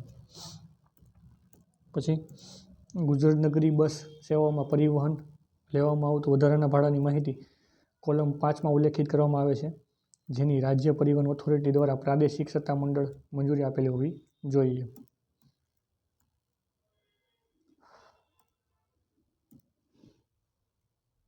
સ્લીપર કોચ બસોમાં ભાડા અંગેની માહિતી કોલમ 7 અન્વયે આપેલી છે. સ્લીપર કોચની માહિતી ગુજરાત સરકારના વર્ષ 2017-18ના બજેટ જે હતું એમાં જણાવ્યા અનુસાર શ્રવણ તીર્થ યોજના છે એના માટે વૃદ્ધો માટે છે એ 50% ભાડું સરકાર દ્વારા ભોગવવામાં આવશે, સરકારી સબસિડી ટાઈપનું. પછી અન્ય કેટલાક ફેક્ટ એન્ડ ઇન્ફોર્મેશન જોઈએ. પછી જીએસઆરટીસીનું પૂરું નામ તો કે Gujarat state road transport corporation. એકદમ ઇઝી છે, બધાને ખબર જ હશે. નામ આપણને ભૂલાવવું જોઈએ નહીં. બીજી વસ્તુ ગુજરાતીમાં શું કહેવાય તો ગુજરાત રાજ્ય માર્ગ વ્યવહાર નિગમ. આ ખાસ યાદ રાખજો. હવે જો ઓપ્શનમાં ઘણીવાર કેવું કરે આ રીતના ઓપ્શન આપેલા હોય, હવે અહીંયા આ રીતનું આપેલું હોય, એક ઓપ્શન આવો આપેલો હોય ગુજરાત રાજ્ય વાહન વ્યવહાર નિગમ, આ પ્રકારનો ઓપ્શન આપેલો. તો આ આપેલી દ્રષ્ટિએ આપણને સાચો લાગે પણ ઓપ્શન ખોટો છે, એટલે ખાસ યાદ રાખવું. એમાં એ પણ શબ્દ છે એ છૂટવો જોઈએ નહીં. ગુજરાત રાજ્ય માર્ગ વાહન વ્યવહાર નિગમ આખે આખું નામ છે, આપણે શબ્દશઃ યાદ રહેવું જોઈએ. પછી જીએસઆરટીની સ્થાપના છે તો 1 મે 1960ના રોજ થયેલી. હાલમાં ડેપોની સંખ્યા 126 છે, ડિવિઝનની સંખ્યા છે 16 અને કુલ બસની સંખ્યા છે 226.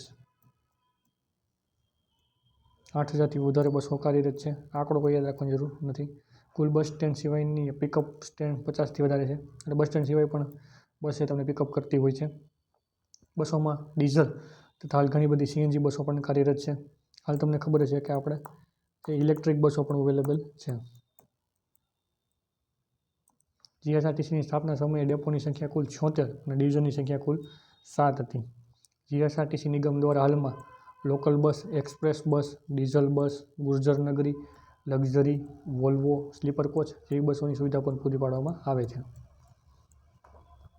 પછી વોલ્વો બસો હોય એમાં ફ્રી વાઈફાઈની સુવિધા ઉપલબ્ધ કરવામાં આવે છે તથા મોટા ડેપો હોય તે વોલ્વોની જે મુસાફરી કરતા હોય વોલ્વોમાં તેના માટે અલગથી છે એ વેઇટિંગ રૂમ પૂરો પાડવામાં આવે છે. કદાચ તમે વડોદરામાં જોયું હોય.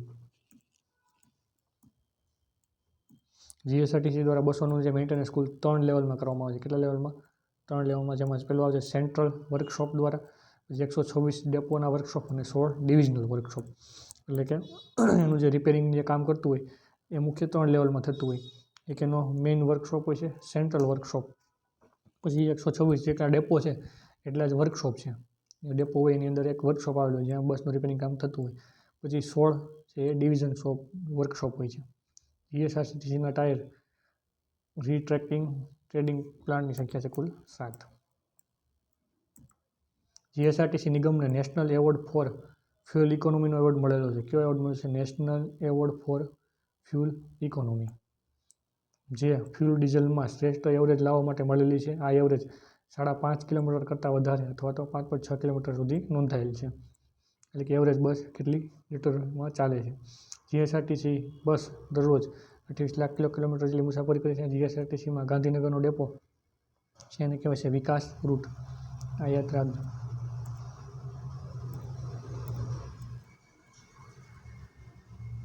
પછી જીએસઆરટીસીની ટેગલાઇન તમને ખબર છે?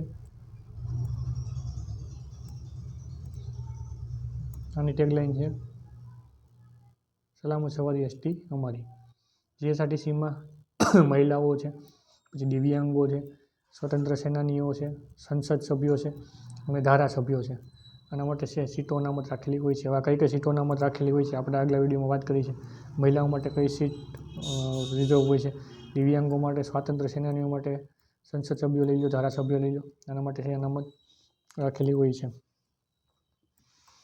પછી એક મુસાફરને છે એ 25 kg સુધીનો લગેજ છે ફ્રી લઈ જઈ શકીએ. તેના માટે તેની ટિકિટ સિવાય અન્ય કોઈ પ્રકારનો ચાર્જ ચૂકવવાનો રહેશે એટલે કે ટિકિટ એક જ લેવાની. આના વિશે પણ આપણે આગળ થોડીક માહિતી લઈએ છીએ.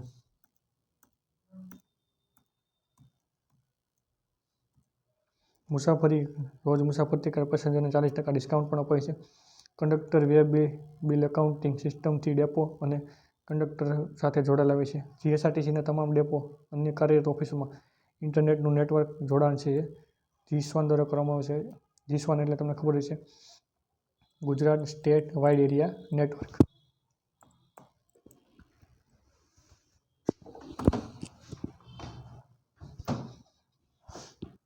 પછી ગુજરાત એસટી નિગમમાં જીપીએસ અને જીઆઈએસ દ્વારા બસ ટ્રેકિંગ સિસ્ટમ પણ અપનાવવામાં આવી છે. એમાં છે એનો ગુજરાતનો પ્રથમ ક્રમ છે.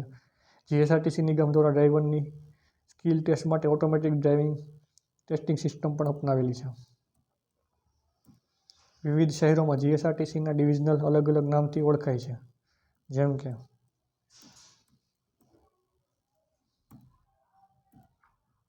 અમરેલી છે એને કહેવાય ગીર નામથી, ભુજ કચ્છ નામથી, જામનગર દ્વારકા નામથી, નડિયાદ અમૂલ નામથી, સુરત સૂર્યનગરી નામથી, અમદાવાદ આશ્રમ નામથી, વલસાડ દમણગંગા નામથી, રાજકોટ સૌરાષ્ટ્ર નામથી, મહેસાણા મોઢેરા નામથી, હિંમતનગર સાબરના નામ પરથી, ભરૂચ છે નર્મદા નામ પરથી, ગોધરા પાવાગઢ નામથી, ભાવનગર શેત્રુંજય નામથી, વડોદરા વિશ્વામિત્ર નામથી, પાલનપુર બનાસ નામથી, જૂનાગઢ સોમનાથ નામથી ઓળખાય છે. આ બધા નામ ફરી એકવાર બોલું છું, તમારે ખાસ યાદ રાખવાના છે.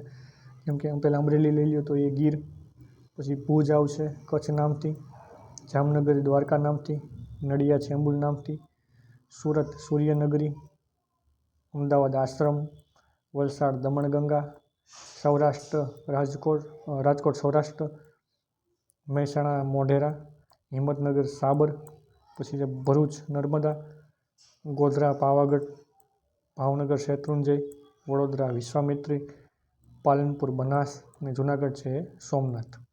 આ ખાસ યાદ રાખવાના, જોડકામાં પણ પૂછાઈ શકે. બીજા અન્ય કેટલાક ફેક્ટ. કંડક્ટર છે ને ગુજરાતીમાં શું કહેવાય? વાહક. બસ સ્ટેશન પર બસ ઉપરનો કે બસ પાછળ રાખેલો સામાન ચઢાવનાર કે ઉતારનાર શું કહેવાય? હમાલી અથવા તો લાયસન્સ ધારક. આ બાબત આપણે આગળ જોઈ લીધી. કંડક્ટર રજા પર જાય ત્યારે તેની પાસે રહેલી ફરિયાદ પોથી એ સ્ટેન્ડ ઇન્ચાર્જને સુપરત કરે છે. એ ખાસ યાદ રાખવું, સ્ટેન્ડ ઇન્ચાર્જ. ડેપો મેનેજર કે કાંઈ નહીં, કોને પરત કરશે? Stand in charge. આ શબ્દ તમારે યાદ રાખવાનો. અકસ્માત સમયે એસટી બસમાં પ્રાથમિક સારવારની જવાબદારી કંડક્ટરની છે. કંડક્ટર પાસે પાર્સલ સમરી હોય છે, જેમાં પાર્સલની હેરફેર માટેની વિગતો દર્શાવેલી હોય છે. પછી બેલની પ્રોસિજર આપણે જોઈ લઈએ. બસ ઊભી રાખવા માટે કંડક્ટર કેટલા બેલ મારશે? તો કે 1. બસ ઉપાડવા માટે કંડક્ટર કેટલા બેલ મારે? 2 બેલ મારવાના હોય છે. જ્યારે બસ રૂટ દરમિયાન બ્રેકડાઉન થાય તો કંડક્ટરે ડેપોમાં જાણ કરવી ફરજિયાત છે. બસ રૂટ દરમિયાન ટોલટેક્સ બૂથ પર ટોલટેક્સની રકમ ચૂકવવાની જવાબદારી પણ કોની હોય છે? કંડક્ટરની. 3 કિલોમીટરથી ઓછા અંતર માટે ભાડાની રકમ માટે ચોરસ નિશાની કરવામાં આવે છે. ફરિયાદ પોથીમાં જ્યારે ફરિયાદ નોંધાય ત્યારે કંડક્ટરે હેડ ક્વાર્ટર ડેપો ખાતે ફરિયાદ પોથી છે એ મોકલવાની. બસ ઉપાડતા પહેલાં ટ્રાફિક કંટ્રોલર પાસે બેઝ નંબર લખવો ફરજિયાત છે. હાલ ઘણી બસોમાં ખાસ કરીને એક્સપ્રેસમાં કંડક્ટરનું અને ડ્રાઈવરનું કામ એક જ વ્યક્તિ કરતાં પણ ત્યારે જોવા મળે છે. બસ ઉપાડતા પહેલાં કંડક્ટર દરવાજો બંધ થયો કે નહીં તે જોવું અને ખાસ કરીને સેફ્ટી લોક છે ચકાસવું. ડ્રાઈવર લોગ સીટ માટે જીએસઆરટીસીમાં T1 પત્રક છે એ વાપરવામાં આવે છે. બસ સ્ટેશને પહોંચતા બસને પાછળ લાવવાને કહેવાય રિવર્સ પ્રોસેસિંગ, જેમાં કંડક્ટરનો ફાળો મહત્વનો હોય છે. રોલ ચાર્ટની માહિતી T3 પત્રકમાં હોય છે. T3 નામના પત્રકમાં રોલ ચાર્ટની માહિતી. એવા ફાટક કે રેલવે ક્રોસિંગ જ્યાં કોઈ માણસ ન હોય તો ફાટકથી અથવા રેલવે ક્રોસિંગથી 50 ફૂટ છે એ વાહનને દૂર ઊભું રાખવું. આ બાબત આગળ જોઈ હતી. હવે મુસાફર સાથે જ્યારે કોઈ પાલતુ પશુ કે પક્ષી હોય અને સીટ રોકે તો આખી ટિકિટનું ભાડું લેવાનું થશે. 12 વર્ષ સુધીના બાળકની ટિકિટ કેટલી ગઈ? અડધી. જેમાં 12.5 kg સામાન પણ એને ફ્રી આપવામાં આવે છે. એનો કોઈ ચાર્જ હોતો નથી. કંડક્ટરને લાયસન્સ જિલ્લા પ્રાદેશિક વાહન વ્યવહાર કચેરી ખાતેથી આપવામાં આવે છે. ગુજરાત અને મહારાષ્ટ્ર રાજ્યો અલગ નહોતા ત્યારે વર્ષ 1958નો હતો મોટર વ્હીકલ એક્ટ કાયદો ઘડાયો. તેને મુંબઈ મોટર વ્હીકલ એક્ટ અથવા તો વ્હીકલ એક્ટ તરીકે ઓળખાતો હતો. ત્યારનો કાયદો આપણે ખાસ યાદ રાખવાનું. ત્યારે કાર્યવાહી થતી એ કયા કાયદા અનુસાર થતી? તો ત્યારે 1958 છે એમાં મોટર વ્હીકલ એક્ટ જ્યારે ઘડાયો નહીં તે પહેલાં મુંબઈ મોટર વ્હીકલ એક્ટ અથવા તો બોમ્બે મોટર વ્હીકલ એક્ટ 1958 તરીકે ઓળખાતો. જીએસઆરટીસીને જે ભાડામાં ફેરફાર કરવાની મંજૂરી કોણ આપશે? સરકાર, ગુજરાત સરકાર આપે છે. જીએસઆરટીસીમાં એક્સપ્રેસ બસોમાં લાલ કલરનું રૂટ બોર્ડ લગાડવામાં આવેલું હોય છે. એક્સપ્રેસ બસમાં લાલ કલરનું રૂટ બોર્ડ હોય છે. કંડક્ટર પાસે ETM ઇલેક્ટ્રોનિક ટિકિટ મશીન હોય છે. જેમાં ઓન બટન દબાવતા એ ચાલુ થાય છે અને રૂટનું નામ જોવા મળે છે. અગાઉના રૂટનું નામ જોવા મળે છે. હવે મશીનના કેટલાક સ્વિચની માહિતી છે એ જોઈ લઈએ. આમાં ESC એસ્કેપ સ્વિચની મદદથી તમે લખાણ છે એને ભૂસી શકો છો. ડિલીટ કી જેવું કામ કરે છે. પછી INSP બટનની મદદથી ચેકિંગવાળા ટિકિટ કાઢી શકાય છે. રિપીટ કીની મદદથી આગળ પ્રોસેસ કરેલી ટિકિટની કોપી કાઢી શકાય છે. પછી GPTKTની મદદથી ગ્રુપ ટિકિટ છે એ કાઢી શકાય છે. પછી PFDની મદદથી કોરો કાગળ કાઢી શકાય છે. એના મદદથી મશીન છે એ ચેક કરી શકાય છે. પછી શિફ્ટ કીની મદદથી ABCD લખી શકાય છે. રૂટ કી દબાવી એક નંબર દબાવતા મશીનનો રૂટ છે એ બદલી શકાય છે. આ મશીનની ટિકિટ પડતી વખતે ઉપરની બાજુ ખૂણા પકડી ટિકિટ ખેંચી અને ફાડી નાખવી. ખૂણા પકડીને ટિકિટ ફાડવાની. સ્ક્રૂ બદલવાનું બિલ આપવા રિપોર્ટ બટન દબાવી 2 બટન દબાવો. રૂટ વડે ટિકિટ મશીનથી ભાડાપત્રક કાઢી શકાય છે. લોકલ રૂટ માટે B કી દબાવવાની રહેશે. જ્યારે એક્સપ્રેસ રૂટ માટે C કી દબાવવાની રહેશે. મશીનમાં લગેજ કે સામાન્ય ટિકિટ કાઢવા માટે લોક કી દબાવવાની. મશીનમાં પાસની એન્ટ્રી કરવા માટે સ્ટુડન્ટ શબ્દ પર મશીનની સ્ક્રીન પર જોવા મળે છે. એનાથી પાસની એન્ટ્રી કરી શકાય. ઝડપથી સિગ્નલ ટિકિટ કાઢવાની હોય ત્યારે ઉતરવાના સ્થળના સ્ટેજ નંબર એન્ટર કરવાથી સીધી પ્રિન્ટ નીકળે. એકથી વધારે ટિકિટ આપવામાં ટિકિટ કી દબાવી ટિકિટ કી કાઢવાની હોય તે સંખ્યા દબાવવાથી તે સ્થળ પર નંબર દબાવો. પછી છે અડધી ટિકિટ આપવા માટે ટિકિટ કી બટન પછી 0 દબાવો. ફરી ટિકિટ કી દબાવતા હાફ 1 આવશે. ત્યારબાદ જેટલી ટિકિટ કાઢવાની હોય તે નંબર દબાવી તે સ્થળના સ્ટેજ નંબર દબાવવાના. પોલીસ મોટર વોર્ડન F1 અને 1 નંબર દબાવવાનો. મુસાફરની સંખ્યા ડોક્યુમેન્ટ નંબર અને સ્ટેજ નંબર માટે ઓકે બટન પ્રેસ કરવાનું.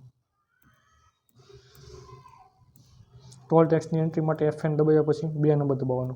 ટોલ ટેક્સની રકમ રસીદ નંબર દબાવીને એન્ટર કી પ્રેસ કરવાની. પછી એડવાન્સ બુકિંગ માટે FN સાથે 7 નંબર દબાવો. રિઝર્વેશન મુસાફરોની સંખ્યા ડ્રોપ સ્ટેજ એન્ટર કરો. પાસની એન્ટ્રી માટે પાસ સ્ટુડન્ટ એન્ટર અને પાસની સંખ્યા અને એન્ટર ડ્રોપ સ્ટેજ પર ક્લિક કરવાનું. દિવ્યાંગ વ્યક્તિ માટે પાસની એન્ટ્રી માટે પાસ કી અને 2 દબાવતા જનરલ એવો ઓપ્શન આપવામાં આવશે અને પાસ નંબર અને ડ્રોપ સ્ટેજ એન્ટર દબાવવાનું. વે બિલ ક્લોઝ કરવા માટે શું કરવાનું? માટે સ્ટેજ કી છે ને 2 વાર દબાવવાની અને એન્ટર કરવાનું. તો અહીંયા આપણે જે બેઝિક લેક્ચર હતો એ પૂરો થાય છે. એની સાથે સાથે આપણે કેટલાક લગેજના પ્રશ્નો છે એ પણ જોઈ લઈએ. આ તમને લગેજ ચાર્જ અને પાર્સલમાં પૂછાઈ શકે. તો લગેજ ચાર્જ છે કેટલો ગણવામાં આવે છે? તો સૌપ્રથમ તમારી પાસે જો 25 kg સુધીનો લગેજ છે તો એ એકદમ ફ્રી હોય છે. તેનો કોઈ ચાર્જ હોતો નથી.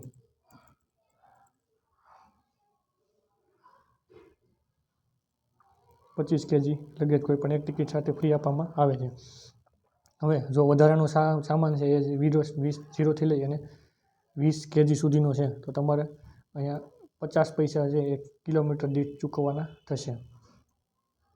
બીજી વસ્તુ, આ સામાન છે 21થી લઈને 40 kg સુધી છે તો તમારે અહીંયા ₹1 છે એ ચૂકવવાનો થશે પ્રતિ કિલોમીટર.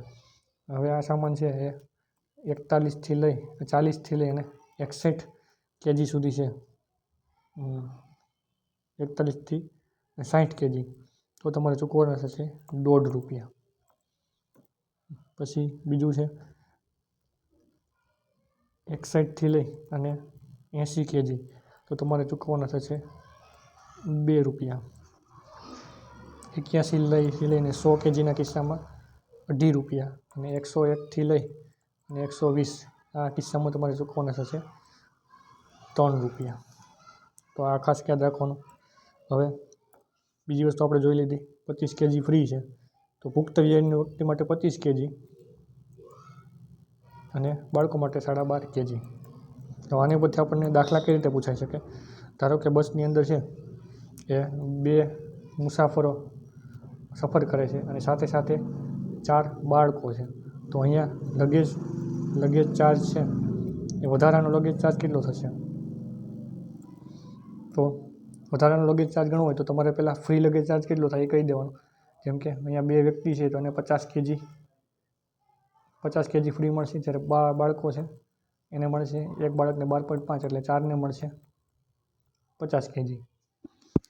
તો 50 ને 50 100 kg છે એ 100 kg એને ફ્રી મળશે. એ લગેજ ચાર્જને બદલે તમને પૂછે કે કેટલો લગેજ છે વધુમાં વધુ લઈ જઈ શકે તો 100 kg. હવે વધારાનો લગેજ ચાર્જ શોધવો હોય, જેમ કે તમને કે એની સાથે 120 kgનું સામાન છે તો તેને કેટલું ભાડું ચૂકવવાનું થશે? તો ₹100નો ચાર્જ છે, 100 કિલો છે એ એના માટે ફ્રી હશે તો બાકીનો જે 20 કિલો છે એનો ચાર્જ ચૂકવવાનો રહેશે. આ રીતના પ્રશ્નો છે સહેલા પૂછાઈ શકે, એમાં કંઈ મોટી વાત નથી. બીજી વસ્તુ છે તો 3 વ્યક્તિ કીધા હોય તો 3 વ્યક્તિ કીધા હોય તો 75 kg ફ્રી મળે. હવે આપણે સ્ટેજના ભાડા વિશે જોઈએ. હવે એક સ્ટેજ એટલે તમને ખબર છે, એક સ્ટેજ એટલે 6 કિલોમીટર થાય. તો એવી રીતે જો 30 કિલોમીટર એટલે કેટલા સ્ટેજ થાય એવું પૂછી શકે. 30 કિલોમીટર એટલે કેટલા સ્ટેજ? સિમ્પલ પ્રશ્ન પૂછે તો 30/6 કરી દો તો કેટલા થશે? 5 સ્ટેજ. હવે જ્યારે તમારે ભાડું ગણવાનું થાય, અને દાખલા આપણે આગળ જોવાના જ છીએ, જ્યારે ભાડું કોઈ પણ ગણવાનું થાય એટલે હંમેશા એક સૂત્ર યાદ રાખવાનું, મુસાફરો છે એની સંખ્યા મૂકવાની, એને ગુણાકારમાં કેટલા સ્ટેજ છે એ મૂકવાના અને ભાડું મૂકી દેવાનું એટલે તમારે છે દાખલો કોઈ પણ કમ્પ્લીટ થઈ જશે. જ્યારે કે તમને પ્રશ્ન પૂછવામાં આવે કે 3 મુસાફરો છે એ 3 સ્ટેજની મુસાફરી કરે છે, 3 મુસાફરોની સંખ્યા આપી દીધી, 3 સ્ટેજની મુસાફરી છે, 3 સ્ટેજની મુસાફરી કરે છે અને એક સ્ટેજનું ભાડું છે ધારો કે ₹4. તો અહીંયા મૂકી દો 4, તો 4 તેરી 12 તેરી 36, તો અહીંયા ₹36 ભાડું થઈ ગયું. હવે એમ કે 5 સ્ટેજનું ભાડું છે એ ₹20 છે તો અહીંયા તમારે એક સ્ટેજનું ભાડું લઈ લેવાનું અને એક સ્ટેજનું ભાડું જે થતું અહીંયા મૂકી દેવાનું. આ જે ભાડું છે આપણે એક સ્ટેજનું છે. તો અહીંયા આપણે લેક્ચર છે એ પૂરો કરીએ છીએ. હવે તમને જેમ કીધું એમ વિડીયોને લાઇક કરવાનું બાકી હોય તો લાઇક કરી દો, ચેનલને સબસ્ક્રાઈબ કરવાનું બાકી હોય તો સબસ્ક્રાઈબ પણ કરી દો અને શેર પણ કરી દો. આ બાકીના જે આપણે વિડીયો છે એ જોવાનું ભૂલતા નહીં. આપણી ચેનલ પર છે એ જે પેપરના સોલ્યુશન આપેલા છે એ તમારે ખાસ જોઈ લેવાના. પછી રોડ સેફ્ટી છે, મોટર વ્હીકલ એક્ટ છે, આ બધા વિડીયો છે એ ખાસ તમારે અહીંયા જોઈ લેવાના. આનું આપણે એડવાન્સ લેક્ચર, જો તમારો એડવાન્સ રિસ્પોન્સ સારો છે તો આપણે એડવાન્સ લેક્ચર લાવીશું જેમાં બીજી અગત્યની માહિતી વિશે ડિસ્કસ કરીશું. Thank you. જય હિન્દ, જય ભારત. મળીએ છીએ આપણે નેક્સ્ટ વિડીયોમાં.